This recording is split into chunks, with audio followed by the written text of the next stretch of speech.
Okay, it's 1 o'clock, so we'll go ahead and get started. We'll call the May 16th Finance meeting to order. The first item of discussion is the 22-23 budget. Just kind of wanted to give you an update of where we're at in the budgeting process and provide a couple of numbers for you. Currently, the FY23 expenditure budget is approximately $146.9 million. In the FY22 last year, the expenditures, or this year, was $149.6. So we're still compiling a few things, so it's expected to be close. But that's a good number for us right now, as far as expenditures are concerned, going into a new budget cycle. The revenues for FY23 are $149.3, $149,300,000. And so if you compare those numbers, even if we were on this year's expenditures, we would be right in a good spot as far as not deficit spending. Okay, again, what revenue things do we have that are variable?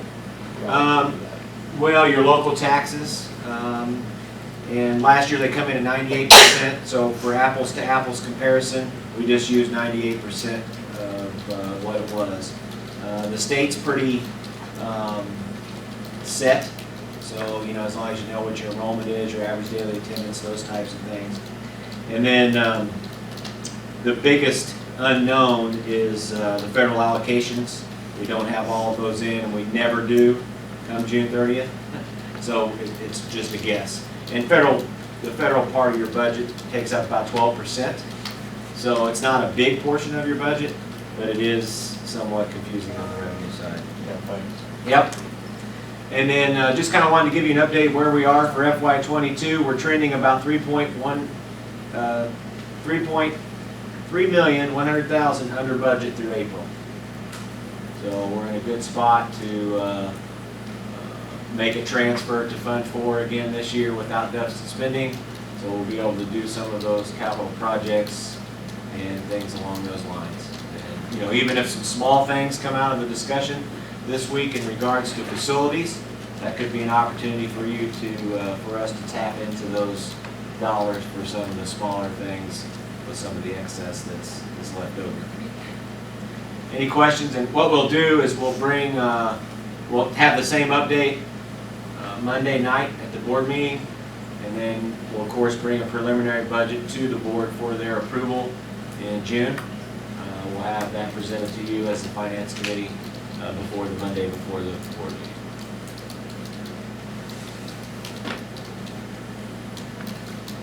meeting. Yeah. Is the 38,000 new teacher salary schedule built into? It is not built into these numbers. Our number is 37.7. So with the state dollars, the career ladder is a little bit tricky. I received some information from Nancy Greeley over the weekend. They have a meeting on Wednesday to discuss that, so I think there'll be some more guidance on what we're supposed to do. We are $300 away from the 38,000, and $300 $500 was about 1.1 million, so $300 is going to be around $700,000 is what it would be in excess for us to get there. So I'm not concerned about that. We can get to that 38. What I would be more concerned about is everybody else going to 38, and it looks like it's going to be voluntary, but we talk about some of the, I know that in session 2 for Vision Forward, they discussed recruitment and retention. Recruitment would be awful hard if everybody around us paid $38,000 as well. That's one of the reasons why we get people to come here, is because our base salary is a little bit more. But as I mentioned, the governor said that it's voluntary. So a lot of these schools that pay $28,000, there's no way they're going to be able to pay $38,000 unless they freeze everybody else. So they're going to come in, they're going to create issues as to $38,000. Well, you can't just pay $38,000 up front, because if you only pay step 4 $34,000 or a master's $37,000, so there's going to be you know, I feel for a lot of those school districts going to have to deal with that. We will not have to. So that 38,000 is an unfunded state Mandate? mandate, right? It's not unfunded. It's actually, it's a one-time deal. So, and as you know, a salary schedule is not a one-time deal. A salary schedule is recurring cost. So with that being said, and it's 70-30. So the state's going to pick up 70% of that. So We they're would have not to pick up. changing their formula that they pay out or anything? As of right now, no. They're not changing their formula, and it's something that they have to vote on every year whether or not they're going to continue doing it. So as Gabe was saying, you now move your salary schedule to 38,000, and next year they choose not to put any funding toward it. Guess who has to make up the difference? Because you can't just all of a sudden drop your salary schedule back down to what it used to be. Yeah. Well, and I was meeting with some of the rural area superintendents the other day, and that's what some of them are, that's their concern, is they'll move it up for this 1 year, but then they'll have to actually back their salary schedule off the following year, which in a weird way could be good for us from Yeah. a recruiting standpoint, but they also feel like there's a lot of pressure for them to, if you take the money 1 year, you at least take it the 1 year for 15 years, but Yeah. but Yeah. it puts them in a bad spot, you know, definitely. And so, back to your point, that's a good question, Rick. In regards to the 700,000, we would only have to fund 30% of that 700,000. So we'd only be $210,000 that would actually be out of our operating For this funds. year. Yeah, for that year. So that's why it really, we haven't talked about it a whole lot. We've talked internally about it, but there's really not a reason to talk about it a whole lot because we're already to that point.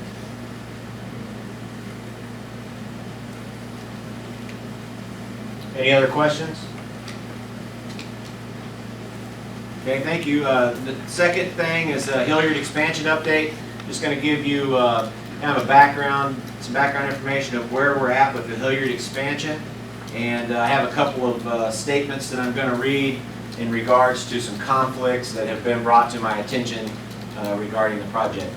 First of all, we sent out the RFP back in late March. It was approved at the March board meeting. We sent it out.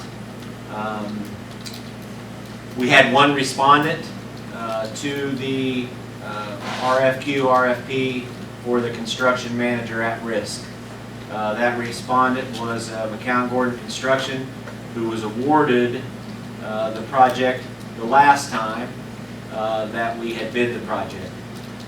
One might ask, why only one? I sent the information to FSG, who I've worked with in the past, Facility Solutions Group out of St. Louis.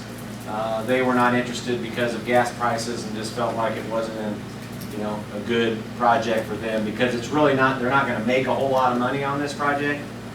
I reached out to Novitus, who had bid the last time as well. They said that really wasn't their scope of work. I reached out to GRP Mechanical, and they just felt like it wasn't anything that they would be interested in. So with no response, I reached out to the Chamber of Commerce, talked to Christy at Workforce Development, Christy Arthur. She sent the RFQP to two local companies, P1 and Houseman. She had mentioned that to me. I did not have any conversations with Houseman or with P1, but that she had passed that information along. And then Universal Construction was another company who actually was the low bidder the last time around. And it was kind of an unfortunate situation for them because they were working with us. They were showing up to the meetings at Hillyard. They were kind of working alongside. They wanted to be our partner. Well, when we got to the RFP process, we were working with them on developing the RFQ. They were sharing some examples.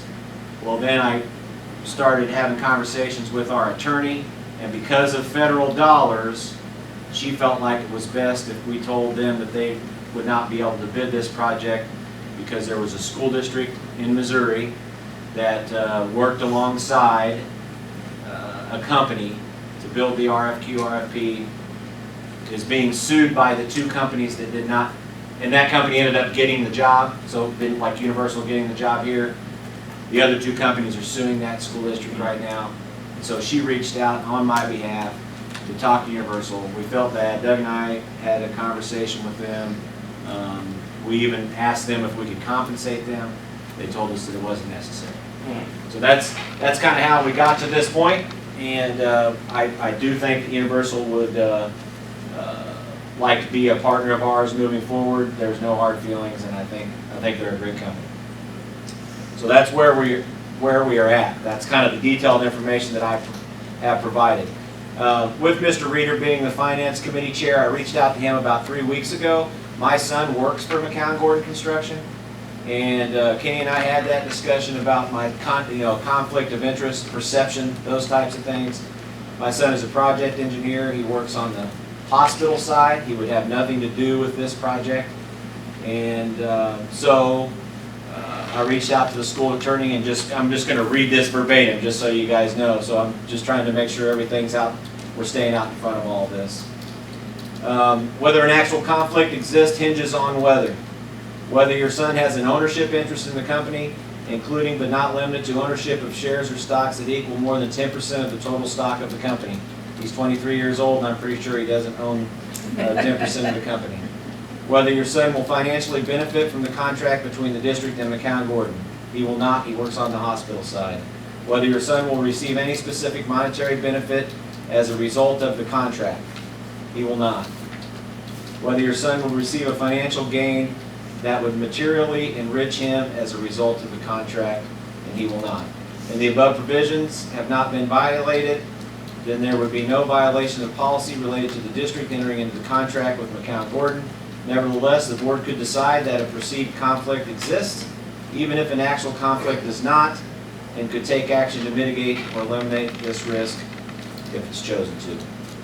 So that's the statement that I wanted you guys to understand and provide. It doesn't make any difference whether we work with McCown Gordon or not. It is unfortunate that only one company comes to the forefront. I mean, I can't control that. Could we have done a better job of advertising? I did advertise in the Savannah Reporter, and the reason why I did that is because of the cost discrepancy between that and the news press. I won't do that anymore. I'll make sure that we use the news press moving forward. And so really that's the only thing that I could have done differently, I think. Or I guess I could call Mo Asbo and ask him to send me every person that does this type of work. The issue with that, I really believe that people don't want to take the risk right now. That's why nobody applied for it, because there is a risk. That's part of the construction management. That's why it's called at risk. So they really have to be detailed in the, with cost, inflation, and those types of things. It's just a tough job right now. And so I really think that's the reason. It's not because my son works for McCown Gordon. The second thing I did want to mention before I entertain any questions is I was reached this morning, by a community patron that said that they had heard that McCown Gordon had already hired J.E. Dunn to be the general contractor, and that J.E. Dunn had already hired IHP, and IHP had hired whatever. So we had lunch, myself, Dennis Rozanki, Agent Joe, David, who else was there? LaTanya, and Mr. Reeder. That instead of having the official interview process, the attorney told me I could just go to lunch with him, and that would suffice that because there was nobody to interview. And so that's what we did last week. And there was a lot of questions that were brought up in regards to local contracting. Very good questions, all of them. And so I reached out to McCown Gordon, and I said, hey, what's going on? Why are people in the community saying this? So I'm going to read this verbatim, and I apologize for it being verbatim, but I just want to make sure we stay ahead of this. It appears there is some confusion in the community about the status of a contractor selection on the Hillyard Technical Center. The first step in the project was to select your partner to perform construction management at-risk services, which it appears McCown Gordon may be awarded. Simultaneously, you are in the process of selecting your design partner that will provide architectural, structural, civil, and design. The design partner is anticipated to be selected in June, which actually we had that RFP. Robert and I met with them this morning, and that RFP is going out next week. McCown Gordon will partner with the design team and the district to evaluate expedited design and construction schedule to try to meet the fall 23 desired opening as soon as the design team is selected. At that point, we will issue a schedule that reflects key milestone dates for design, trade partner selection, community engagement, to ensure that the local trade contractors have every opportunity to ask questions and participate if they feel Hillyard is a good fit for their capabilities. To date, there have been absolutely no decisions made on who will perform the actual work in place. McCown-Gordon Construction understands the importance of proactivity involving your community in the Hillyard opportunity and will select contractors through a transparent bidding process with the district. A majority of trades will not be selected until this fall based on anticipated design schedule, but we do foresee the need to procure structural systems and potentially other long lead time items and early bidding packages that will happen sooner. Again, the timing of that process will be determined once the design team is selected and the entire team, including the district, agrees on the best approach for Hillyard. Chris S., McCown-Gordon Construction. So, with that being said, those are the communications that I've had, and I just wanted to make sure that you guys knew and that I was upfront with it. And what's the square footage of this project? 15,000. 15,000 square, and this is on campus at Hillyard. Yes. It has no connection with what was published in the paper about the center they're going to build at Missouri Western. No.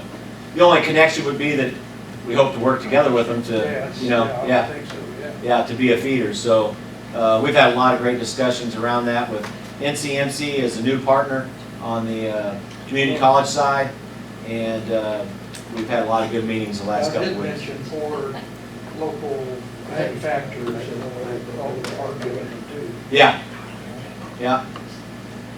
Gabe, So- what's the source of those rumors, do you think? I mean, doesn't sound, sounds like they're saying those rumors didn't come from us, or is it out in the wind that this is gonna happen, it's gonna be bid, they're starting to get some preliminary information? I mean, what's the source of it? I have no idea. So I wish I could answer that question. It was just brought to my attention, so I sent it to them. I mean, I just can't imagine J.E. Dunn.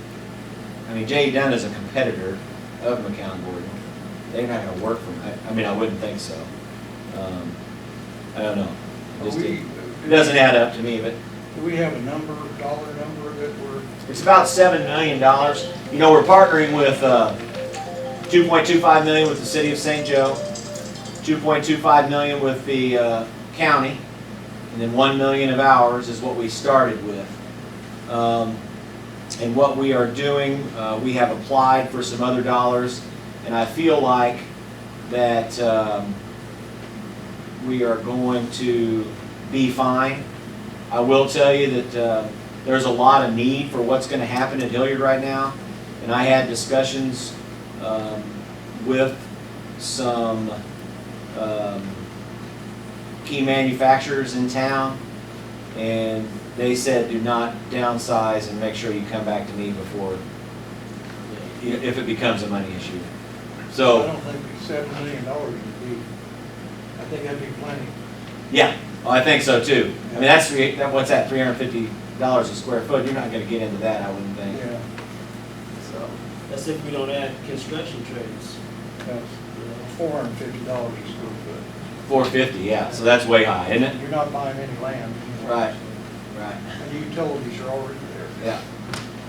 So some of the subcontractors could probably make more money than the construction manager, is that correct?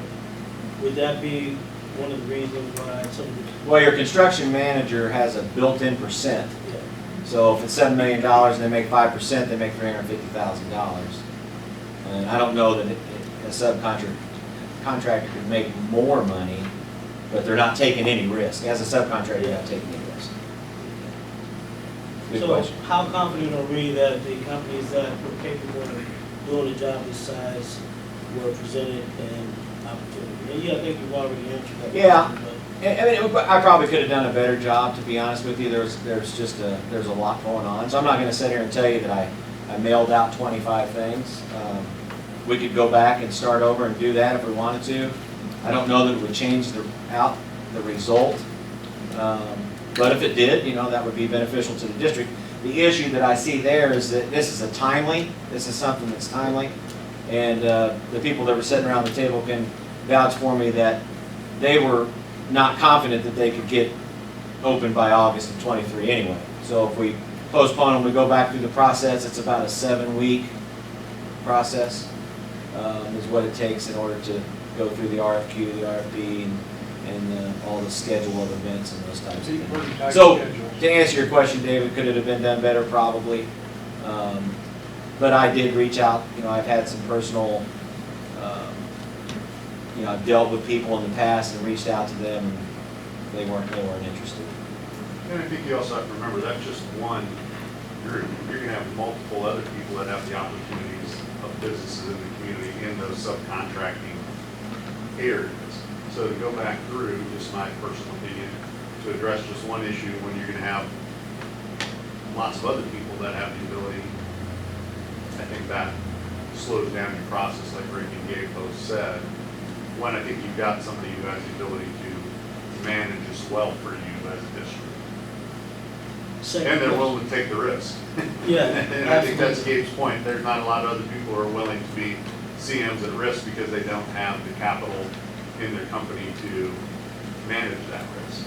Yeah. Second question, so after the construction manager is chosen, how much emphasis have we placed on working with local contractors? Well, they had mentioned the other day, and I think this is a great idea, this is something that they did the last time around. Rick was on the board, so he'll remember this, but what they did is they had an open house at Lake Contrary, and they brought all the contractors in, and they talked about the specific project and what was going to happen, so they could so the subcontractors could kind of wrap around their mind exactly what they could do to help, and they felt like that they would do that again as well. They're a very well qualified company. And you have to remember, you have to bid out your projects. You just can't say, well, I want this company, this company, this company. We're bound to bid out all of our stuff. See, that's why it was interesting that it got brought to our attention that J.E. Dunn was going to be the GEC and IHP was going to work underneath them. Because at the end of the day, the district makes that decision. It's not McCown-Gordon that makes that decision. And I think you heard that in the email that I read.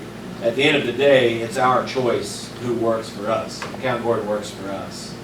And we can say yes or no on anything. So if they come in and they brought in a general contractor from Pennsylvania and wanted to do everything outside of the state of Missouri, then we just say, you're fired and we're going to start over.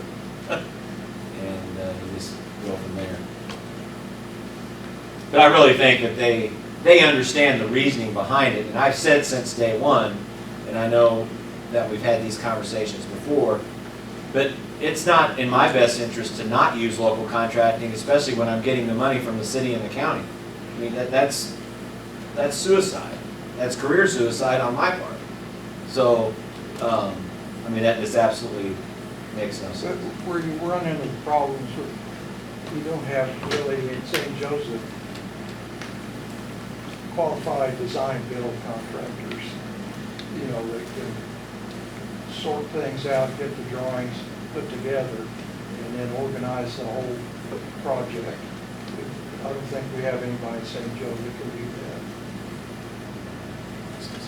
that. And one thing, and back to that point in regards to design, I have had a couple of design folks that I've had conversations with, so I think that'll be local as well.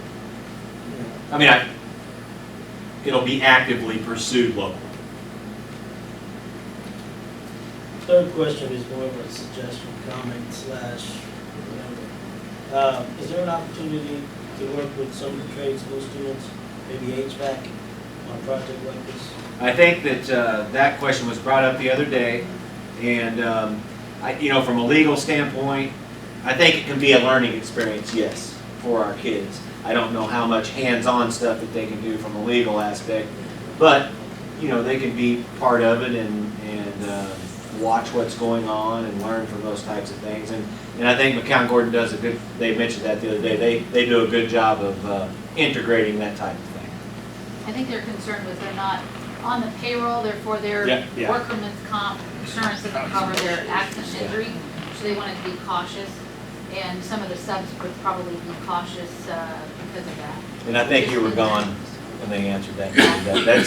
That's a good question, and that's. So we asked the same thing. They definitely said that they would work with us to provide as much education to them as they could. So I just have a comment, and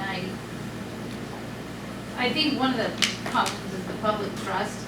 The perception has always been that the board can't be trusted, and we keep hearing that, and we have all new people, so that should go away at this point. But the trust issue, they're saying, oh, they always just rush things, and they're reckless. And the public, they weren't in the know.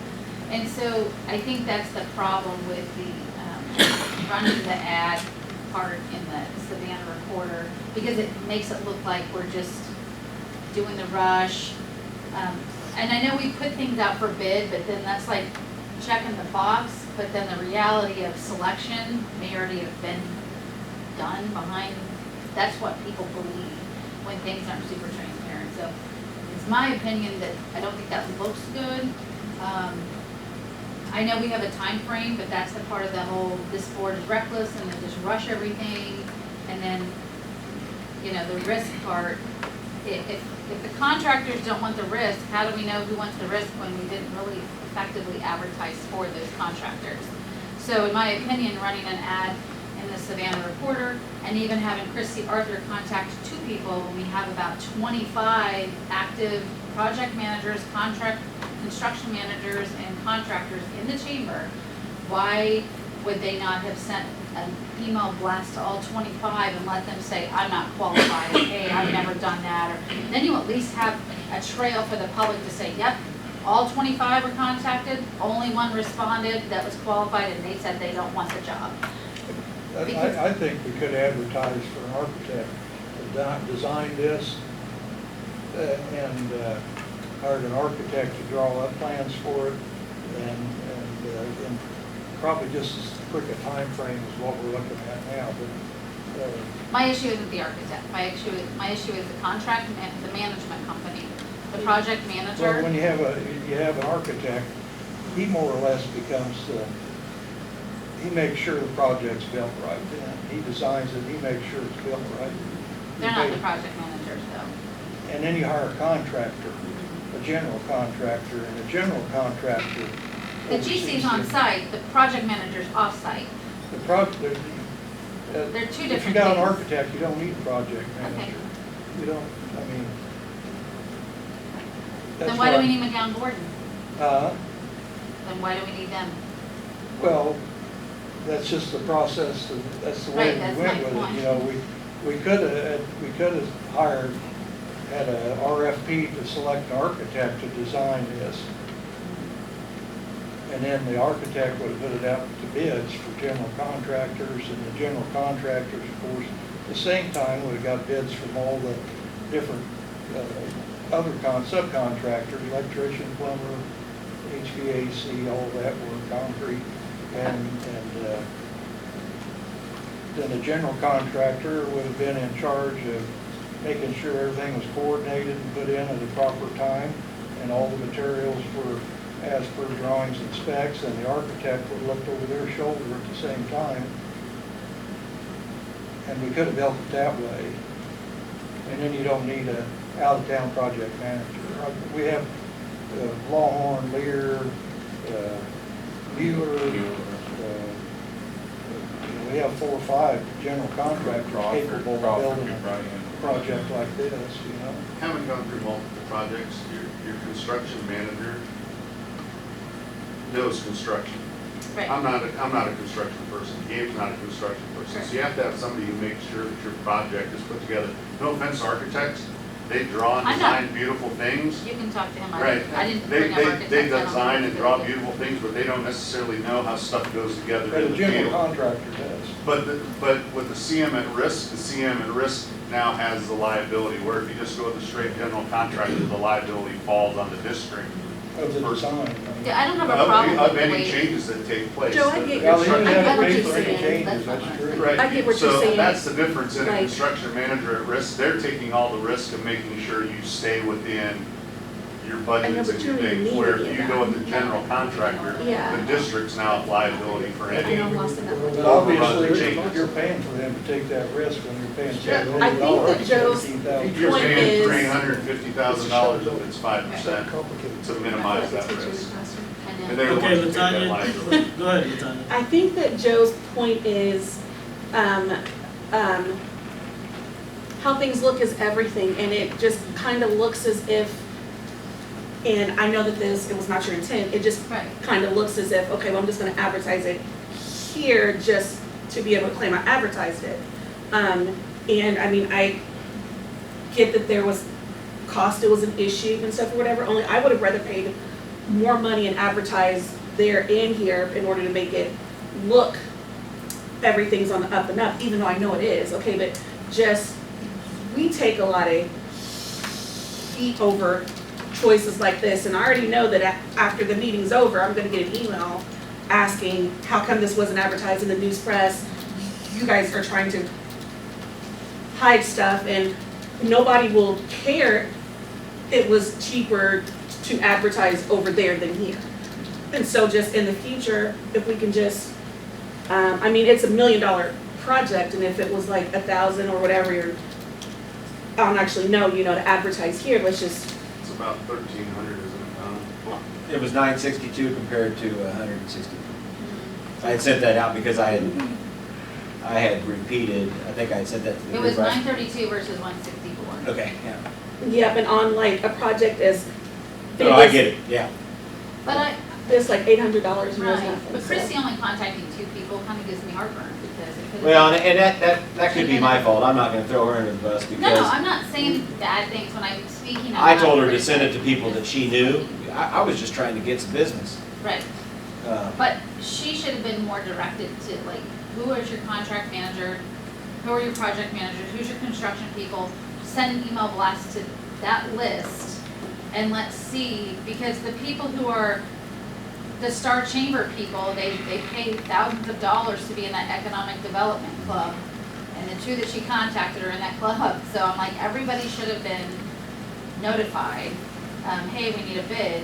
And I'm not bashing Christie, I just think it's a hindsight thing, but what we always seem to have happen, I've lived here my whole life. It's always like, okay, from this point forward, now we're gonna do better. But it's always like, in the future, we'll do things differently. But then things come up, and then we have a new problem that's in the future, we'll do things differently. And I think the goal should be to develop public trust, and that's my big thing, is develop, we have the best board, in my opinion, right now. It's perfect, I love it, but we don't want that perception to be disrupted, is what I'm trying to say. And I think this could be a disruption to that.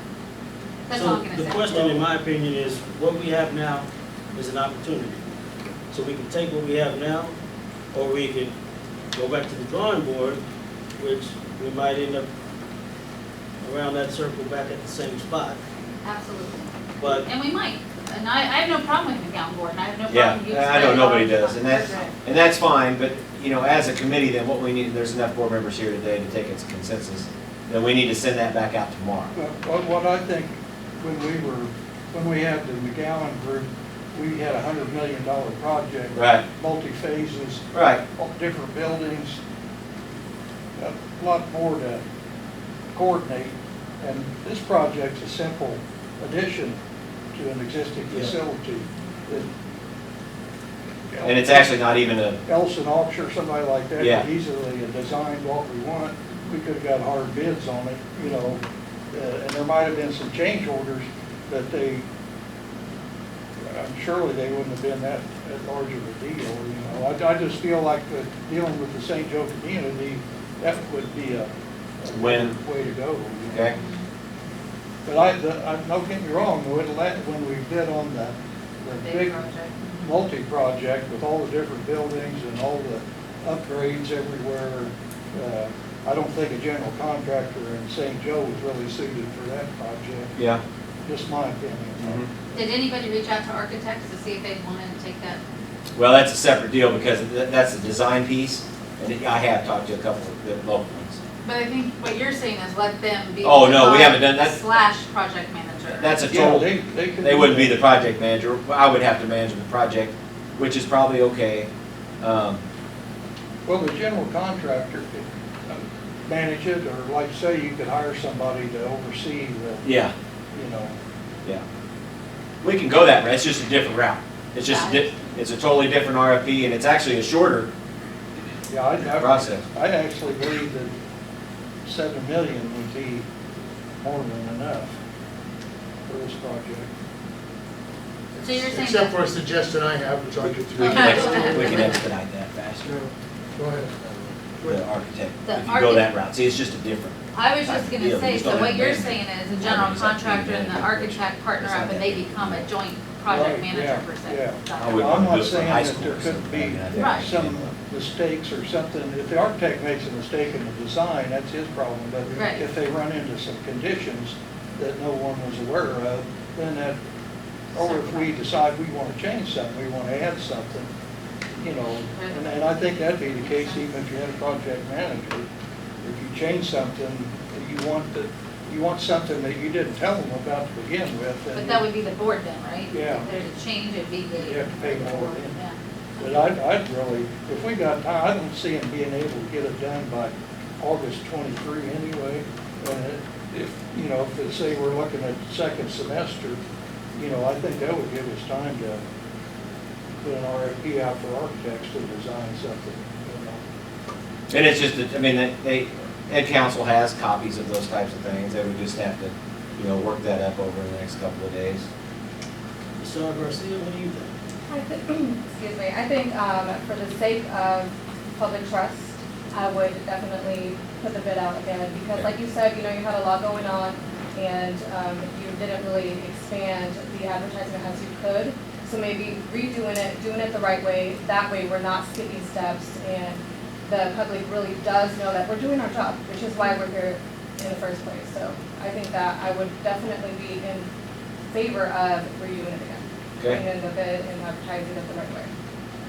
What about Kim Miller?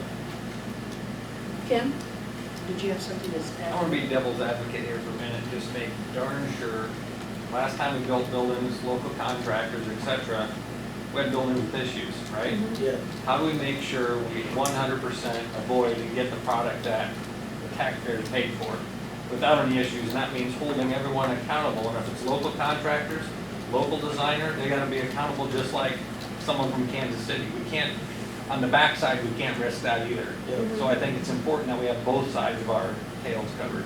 And I think that you made a good point, beginning it correctly, even if the end goal does not change. I think that beginning it the correct way, even if it takes a little longer, I think is a good way to go. Right. Well, Especially if we're talking about $7 million. You know, Yeah. That's a good. And I'll be honest with you, they were, I mean, you guys can speak to this, the people that were there the other day, they were not confident, 100% confident they'd get done by August 23 anyway. Right. I mean, the timing was, because they even mentioned second semester, right? Yeah. Yeah. That'd be a perfect world, I think they said. Yeah. So it, you know, whatever it's just a different RFP. Now, that's what Dennis had mentioned, that's the issue that you could possibly come up with, because when you have somebody like me managing it, it's different, because I don't know. I mean, I can't even use a hammer. You know, I know the difference between 7/16 and 3/8, but that's about the extent of it. But if you said our local contractors are the one who messed up the project like at Oak Grove, those are the people who that's the pool of people we're gonna be using for this building. I So don't what- think it was the contractor, I think it was the engineer that screwed up. It wasn't either one of them. Who was it? If there- if I there's guess a it's mistake like that. accountability. Huh? It's accountability. Yeah, that's what it is. Accountability. What was the mistake, Kenny? It was, We I had some mentioned it before. engineering problems on the air conditioning at Oak Grove. They undersized the units, I believe. But who And did that? That was the engineer out of Kansas City that designed it. And we're not, you know, he's that's on our so- bad list, right? Well, all I know is, Is he on their you know, do not if you contact got a- list? If we had a complaint, we should have voiced it at that time. You know, that was before I was on the board even, you know, that was, when, was that 2015? Something like that. I think they had a lot fatter fish they were frying then. So I think what you do from accountability standpoint, and I've worked it this way before, okay, so this is not a secret to me, I've worked projects like this. So what you do is you have them come in, you have your GC come in to the finance committee and they report. I mean, you hold them accountable, you do that, that's how you manage it. So they come into the finance meeting every month and they tell you exactly where they're at, this is what they're doing, and this is how it's gonna work. It would start with the architectural firm in the beginning, and then it would probably be your GC for the rest of the time there. So, Well, you I know- just have to make sure that you hold people accountable. I know now that Ellison Auction uses a different mechanical electrical engineer than they used on those buildings. You know, because I'm building a building and it's a different set of engineers. How much more time if we start from square one will it take? It's probably about 6 weeks, but I can get that answer today. I mean, I need to leave here, I need to call Rachel, and I need to tell her to send us one, and we need to get that out at the same time we do it. So we don't have to do the design now, because if we're gonna go with an architecture firm, then the design RFP is, we don't need that. I think you could have it designed 60 to 90 days. Yeah, that's what they were saying, 60 to 90.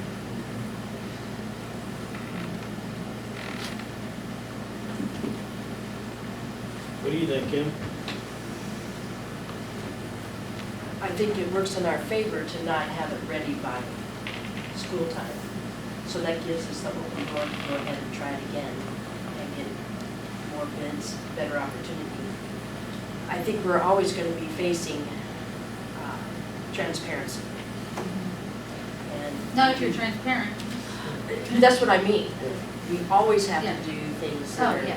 be transparent, be Absolutely. transparent.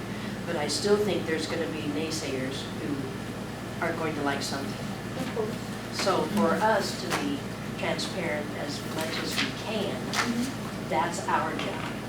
We can't account for everyone who's going to be against it or think that we're not doing the right job. So I am for putting it out again and opening it wide up.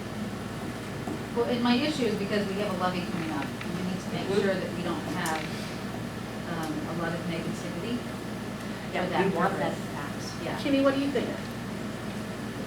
Kim, go ahead. She was, No, she's in the middle of the fight. no, I just think that's what we are headed for.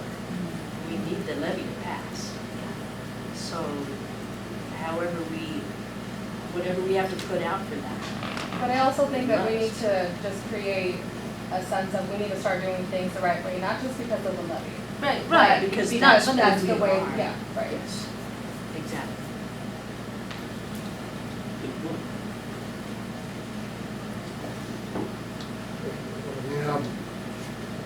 First of all, like I think some of the conversation is what happened on the previous two new buildings. The shell building's way different than the school buildings they built, let alone what they built the one on Devil's Background. So big difference, oranges and apples there. And then it was not a mistake of the engineers or the architects, as far as I understand. It was quite obvious in the FBI report that when they make mistakes like that, their insurance pays for them to be fixed if they undersize or done something like that. In the back room somehow, there was a sign-off to save $600,000 on a $20 million project to undersize them. And somebody in our organization was the one to let them go ahead and downsize it for a lot of other stupid reasons. But so it wasn't an engineering or architect problem. Otherwise, it would have been fixed on their nickel, as far as the way I read it. So, Gabe, on kind of to clear up some things here, are we required anyway somehow to have done it that way with the project engineer on a certain size of project? Okay. I didn't think there was, where you didn't educate me about the do's and don'ts. I knew it was a small project and everything. And I accepted definitely how you reached out to these other people. We could have probably done it differently. And probably on this, when they saved the money on the advertising. I think the best way to go is like Rick's saying, let's just go out and get an architect here. Do you know all the local architects are going to CYA you gave? You know, you're riding in on a good wave here, like everybody's saying we're changing here. So I don't think any local architect is going to let you do it in any way, shape, or form. I don't need it. Yeah, me either. And then, and especially, of course, we know you've had some really successful conversations out there with people about this project, and people that can spend the money, will spend the money. I've guaranteed you they will spend the money. And one of the things they told him is don't downsize this thing. don't cut back at all. And at the meeting we had, I'm suggesting that since $7 million is a well overestimate, as Rick is saying, I want to go back and ask for a 25,000 foot build. Okay, this is where everybody laughed. Okay, But we didn't laugh because we thought it was funny. I want to go back and ask for it, because it's me saying it. It's me saying it. No, you weren't laughing, but you know, You mean for me to be asking for more. No, I love it. square footage? I love it. Is that what you Yeah, we wanted to go from, put up some 15,000 square foot thing. Let's show some positivity in this project. We've already got the corporations and everybody behind us. We know it's way overbid. So at the very least, I was gonna ask for 25,000 square foot, and guess what? Those folks said they would calculate, remember? Uh-huh. They would calculate 15,000, 20,000, 25,000 square foot. So I was gonna ask for 25, we'll settle for 20, and maybe that last 5, since it's a shell building, it's just gonna be for future growth, and let's build it now, it's sitting there. You know, I It's don't sitting- know what the 7 million of, maybe that's all filling in all the equipment and everything, you know, to train the kids with too. But it seems. That was part of it, but one thing I will tell you, we do have one of the local companies that we're working with has come to us, and they're ready to give some of that equipment. Is that Altec? Or can you say? Yeah. And it's $250,000 of stuff, right? Just to start with. So, But with materials, another point that you had made at that meeting, with materials continuing to Yes. increase, then it's already built, and we don't have to circle back in 10 years with a need for another 10,000 square foot expansion. Yeah, It's that's a already good there. idea. I think we could actually get 25 and justify it, because you're gonna have to go back and beat the drum and all of us for the extra money from these local companies. But this is a unique thing, we have an opportunity because the board's changing, the culture's changing. We could become, in 10 years, it'll take 10 years. 5 will already be well on our way. But this becomes this regional draw. And as I say this, you guys have heard me say this, if I need something with my computer or the internet or my phone, I can get a hold of my granddaughter. But try to find a carpenter or a plumber or somebody who can lay concrete. And right now, I mean, those guys are worth $75 to $100 an hour, and then that maybe they'll show up. So imagine a few years down the road when we start puking out all these people that can go out and make money, and they know how to use their hands. Because all this is going to be solved for us, you know, we talk to it now. So I say ask for more on this project particularly. I'm okay with being a mecca for blue collar workers that we're putting out instead of PhDs from Harvard or whatever it might be. So we, Architects can tell you pretty close what it will cost you a square foot. exactly. Tell them what you want to do. And all the positive things we have. Yeah, We want a commitment with money, and we've got already the location, and all the utilities are there. They won't know what the equipment you're gonna put in there is gonna cost. That'd be a separate bucket of money. Sure. But they can tell you what the 4 walls and the roof and the floor and the electrical and the lighting and all that. They can give you a square foot price on that. It's gonna be an ongoing ask and an ongoing commitment from those folks. Yeah, I think- And I'm okay with putting a sign out there, Hillyard Technical Center, sponsored by every one of those companies that makes a significant investment in our community. And, you know, they deserve the recognition, and that even makes it grow. It grows the brand of what we're producing here in St. Joe, and all these other people are a part of it, so. Let's see, Gabe, I think that's it for a minute. All right. But Gabe, I'd be glad to help you manage it. Okay. All right. That'd be good. Yeah. Sounds good. Who's our facilities manager? Is that you? Yeah. Our facilities? Yeah, he was our Yes. facility guy anyway. Yes, That's that's right. cool. You're already doing a bigger project than this Yeah, now, Oh, aren't you? yeah, I'm building 18,500, and that's why I say good idea to make it 25, because I just poured the footings on that last week, and I'm going, boy, this doesn't look as big as I thought. That's So perfect. what I'll do is I'll have Donna change pace a little bit. They were gonna work on the RFP for the design. I'll have her reach out to Rachel tomorrow, and we'll get the RFP for the architect. And if you want to, just include Rick and all that stuff, and we'll Good get that, suggestion, Rick. we'll get that moving. I'll give you some progress on Monday night as to where we're at. Awesome. Good discussion. Okay, third thing, we only have about 10 minutes, so I don't want to cut David short, but I'm going to have him give an update on the campaign committee. Thank you very much. I don't have a lot. By the way, our apprenticeship program is number 3 in the state. I think we can increase that maybe to number 1. And I think those ideas are great. I don't have a lot. April 2nd, our levy renewal will be on the ballot. It just has to pass by a simple majority. Proposition Reed is what we came up with. We turned that in, a couple of weeks ago. Well, I don't, did you send it to the county yet, Don? What'd you call Tell me it? no off the top. Proposition Okay. what? I signed off on something that, You signed off on it, but we just haven't turned it Okay. into the county yet. Proposition Reed, which is reinvesting in education, academics, and dedication. There's a couple sides to this. One will be the financial side of it, so we'll obviously have to raise money, which we've talked to a couple people in regards to that. The other side of it is the marketing side, which I'll probably lean more toward, because I have a lot of experience in marketing and promotions. So get a hold of me if you'd like to be a part of this campaign on either side, and bring your suggestions. That's about it. Are you having meetings for it or something? We're gonna start as soon as we assemble Oh. a team. Are we doing marketing? Pretty good. It was August 2nd, I think he said. August he said 2nd. Oh, did I say April? Yeah. Yeah. August 2nd, I'm sorry. That's okay. It's the first Tuesday after the first Monday. I'll do the financial side for First Tuesday after the Okay. first Monday. No, that's the way all elections fall. I know, I had to think about that in my mind for a minute. Because the first Tuesday might not be after the first. Yeah. So that's pretty much That's when that it comes in to a age. nutshell. Let me know if you guys have any suggestions, and we'll start meeting up here soon. That's about it. for me. All right, need a motion to adjourn. So, Second? Second. All in favor, aye. I Thanks, guys. Thank Thank you.